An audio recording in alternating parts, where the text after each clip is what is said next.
వైసీపీలో మరో big wicket down అయింది. ప్రస్తుతం ఎమ్మెల్సీగా ఉన్నటువంటి జంగా కృష్ణమూర్తి వైఎస్ఆర్సీపీని వీడి ఆయన సైకిల్ సవారీ చేసేందుకు సిద్ధమయ్యారు.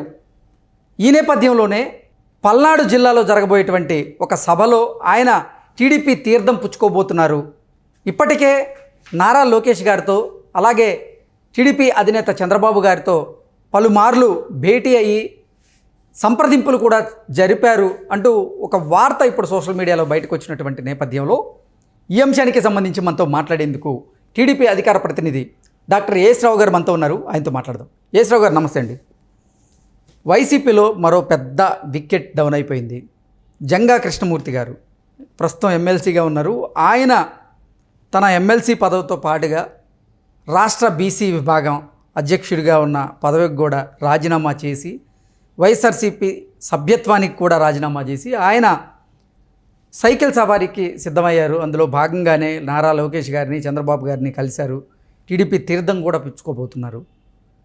ఆయన టీడీపీ రాకతో పల్నాడులో వైఎస్ఆర్సీపీ ఖాళీ కాబోతోంది అంటూ కూడా ఒక వార్త ఇప్పుడు సోషల్ మీడియాలో చక్కర్లు కొడుతుంది. ఏంటి పరిస్థితి ఎలా ఉండబోతుంది?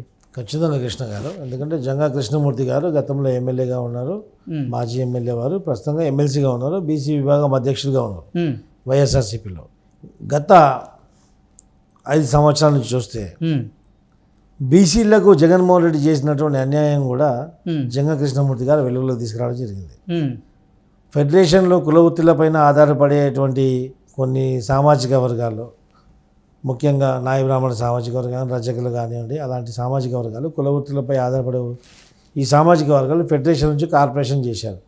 చేసి వాళ్ళ కార్పొరేషన్ చైర్మన్గా ఒక పదవి ఇచ్చారు. ఇచ్చిన తర్వాత ఆ పదవి ఇచ్చిన తర్వాత దానికి ₹1 కూడా ఫండ్స్ కేటాయించకుండా ఆ కార్పొరేషన్ పేరుతోటి రకరకాల కార్పొరేషన్లు 100 కార్పొరేషన్లు పెట్టి ఆ కార్పొరేషన్ ద్వారా డబ్బులు మేము తిరిగి కడతామని చెప్పేసి అనేక బ్యాంకుల నుంచి కార్పొరేషన్స్ని సాకుగా చూపించి కోట్లాది రూపాయలు అప్పులు తెచ్చుకొచ్చారు. కానీ ఈ యొక్క కార్పొరేషన్ స్థాపించడానికి ముఖ్య కారణం ఏంటంటుంది? ఆ యొక్క సామాజిక వర్గాలకు ఆర్థికంగా సామాజికంగా వాళ్ళకు అవకాశాలు కల్పించడానికి ఒక కార్పొరేషన్ కానీ ఫెడరేషన్ కానీ దాని ఉద్దేశం అది యాక్చువల్ రాజ్యాంగబద్ధంగా. కానీ గత 5 సంవత్సరాలు జరిగింది ఏంటంటే వాళ్ళని కేవలం ఒక కార్పొరేషన్ చేసి చైర్మన్ ఇచ్చి కేవలం వాళ్ళకు బంగారు ముకుటం తొడిగిస్తున్నా అని చెప్పేసి ఒక ప్లాస్టిక్ కిరీటం నెత్తి మీద పెట్టేసి చూడరాబాయి నీకు సింహాసనం కూర్చోబెట్టాను, ఇది ఒక కిరీటం పెట్టాను, ఇది నేను పెట్టింది ప్లాస్టిక్ కిరీటమే, ఇది బంగారు కిరీటం లాగానే నేను కలరేసి బయట చూపిస్తున్న సమాజానికి, నువ్వు ప్లాస్టిక్ కిరీటం అని బయట చెప్పమాకని చెప్పేసి బీసీలను కూడా మోసం చేయడం జరిగింది. ఎన్ని రోజులు మోసపోతారు బీసీలు? ఇప్పటికైతే ఆ పరిస్థితి బాగాలేదు రాబాయి, ఓ ప్లాస్టిక్ కిరీటం పెట్టుకో, 1 సంవత్సరం తర్వాత నేను మళ్ళీ నీకు బంగారు కిరీటం చేపిస్తాను, దానికి రత్నాలు, ముత్యాలు, వైడూర్యాలు, వజ్రాలు అన్నీ కూడా పొందుపరిచి నీకు తొడిగిస్తానని చెప్తే పాపం బీసీలు ఆశతో రేపు రేపు రేపు రేపు అని చెప్పేసి మొత్తం 10 కాలం పూర్తి అయిపోయింది. ఇంకా కూడా ఆ ప్లాస్టిక్ కిరీటం మీద నెత్తి మీద పెట్టుకొని ఊరేగింపమంటే ఈ బీసీలకు కూడా ఆత్మాభిమానం ఉంటుంది, ఆత్మగౌరవం ఉంటుంది. నాయన నీకు నీ పాటికి దండంబరవై మమ్మల్ని మోసం చేసింది చాలిగా, నీకు దండం గుడ్ బై చెప్పేసి అందరూ బీసీలు బయటికి రావడం జరుగుతుంది. బీసీలు బయటకు వచ్చేసారు అందరు, మమ్మల్ని మోసం చేసావు, నమ్మించి తడిగుడ్డతో మా గొంతులు కోసావు. అంటే తెలుగుదేశం పార్టీ ఆవిర్భవించిన నాటి నుంచి కూడా బీసీలు తెలుగుదేశం పార్టీకి వెన్నెముకలా ఉన్నారు. కానీ 2019లో మాత్రం బీసీలలో కొన్ని చీలికలు వచ్చాయి. బీసీలలో చీలికలు వచ్చి బీసీలు వైఎస్ఆర్సీపీకి సపోర్ట్ చేశారు అంటూ కూడా కొన్ని వార్తలు వచ్చినటువంటి ఏం లేదు కృష్ణ గారు. రాష్ట్రాన్ని ఒక అశాస్త్రీయంగా విడగొట్టారు. రాజధాని లేకుండా లోటు బడ్జెట్లో ఉన్నటువంటి రాష్ట్రాన్ని చంద్రబాబు నాయుడు గారు చేతిలో పెట్టారు. వారు ఒక రాష్ట్రాన్ని 2 సార్లు ఇప్పటివరకే 2 సార్లు రాజధాని విషయంలో ఆంధ్రప్రదేశ్ ప్రజలు మోసపోయారు. మళ్ళీ నా ఆంధ్రప్రదేశ్ మోసపోకూడదని చెప్పేసి ఒక ఆకాంక్షతోటి నిర్విరామంగా ఒక అభివృద్ధి దిశగానే పనిచేస్తూ పోయారు. అడ్మినిస్ట్రేషన్లో వారు బిజీ అయ్యారు. అదొక కోణం అయితే, ఇంకో కోణం ఏముందంటే ప్రజాస్వామ్యంలో ప్రతిపక్ష నాయకుడికి ప్రజలు కలవడం రాజ్యాంగబద్ధమైనటువంటి హక్కు.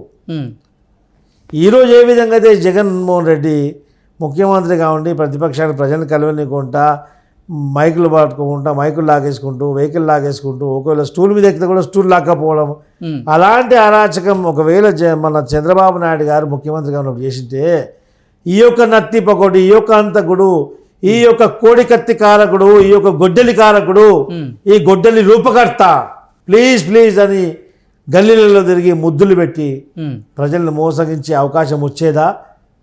ప్రజలు పోయేవారా? ప్రజలు అతను ఓటేసేవారా? ఈ యొక్క 5 సంవత్సరాలు ఈ యొక్క రాక్షస పరిపాలన వచ్చేదా ఆంధ్రప్రదేశ్? చంద్రబాబు నాయుడు గారు ప్రజాస్వామ్యాన్ని గౌరవించారు కాబట్టి దాన్ని సాకుగా పెట్టుకుని ఈ దుర్మార్గుడు అధికారంలోకి వచ్చాడు.